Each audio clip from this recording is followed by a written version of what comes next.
That's actually what I thought. तो उन्होंने उसे आने क्यों दिया, वापस क्यों आने दिया? अगर उन्हें लगता था कि मैं उसे आइसोलेट कर रही हूँ, मैं उसका घर चला रही हूँ, ये सारे एलिगेशंस उन्हें लगते थे, तो why would they allow him to leave?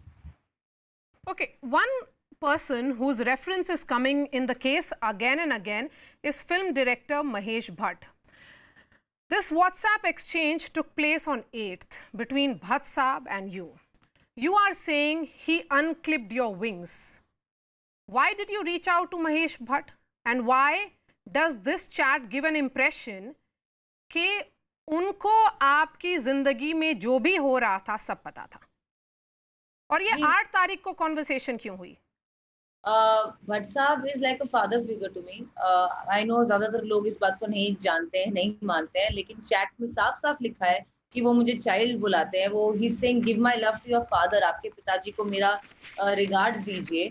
8 तारीख को जब मैं घर आई, मैं बहुत ही टूटी हुई थी। मेरी माँ, I was suffering from anxiety. मुझे मेरे बॉयफ्रेंड ने बोल दिया था कि तुम घर चली जाओ, जिनका मैं 1 डेढ़ साल से ध्यान रख रही थी, तुम घर चली जाओ। और मुझे कोई रीजन नहीं समझ आया कि ऐसा क्या हुआ था। ऑल्दो ही सेड घर जाके ठीक हो जाओ, क्योंकि मेरी तबीयत खराब थी, but of course it was a very bad place to be in. कोई भी आपको ऐसा बोल दे कि आप चले जाओ, आप किसी का ध्यान रख रहे हो 1 साल से, आप उसे प्यार करते हो, आप सब कुछ शेयर करते हो उनके साथ, और वो आपको ऐसे जाने को बोले तो आपको बुरा लगेगा, आप टूटोगे। नहीं, लेकिन कब बोला था ये और 8 तारीख को क्यों बोला था? और आप 8 तारीख को क्यों निकली? क्योंकि हम भट्ट साहब और आपका कॉन्वर्सेशन देख रहे हैं, वो बोलते हैं don't look back, make it possible, what is inevitable, you are my child, thank you for being brave. ऐसा क्या हो रहा था उससे कुछ दिन पहले तक कि you decided to leave his house? And why did you leave his house, the house of the man you love, जिनके साथ आप अप्रैल 2019 से रह रही थी, 8 जून को? मैम, पहला रीज़न ये है कि उनकी वो कूर्ग शिफ्ट होने की तैयारी कर रहे थे।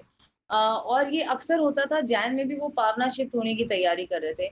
इनफैक्ट मई में उन्होंने अपने लॉयर से भी बात किया and he was winding up. उन्होंने अपने पावना का घर का लीज़ भी पे ऑफ करने की प्लानिंग की। कूर्ग में वो घर भी ढूँढ रहे थे शिफ्ट होने के लिए। उसके अलावा वो चाहते भी थे कि मेरी मेरी मेंटल स्टेट जो खराब हो रही थी, मुझे काफ़ी एंग्ज़ायटी अटैक्स हो रहे थे कि मैं घर जाके ठीक हूँ, मैं थोड़े दिन अपना ख़्याल रखूँ। लेकिन जिस तरह से उन्होंने मुझे जाने को बोला, एकदम अब्रप्ट मुझे लगा। हालाँकि 2-4 दिन से वो मुझे कह रहे थे। 8 जून को मेरी थेरेपी सेशन बुक्ड थी। डॉक्टर सुज़न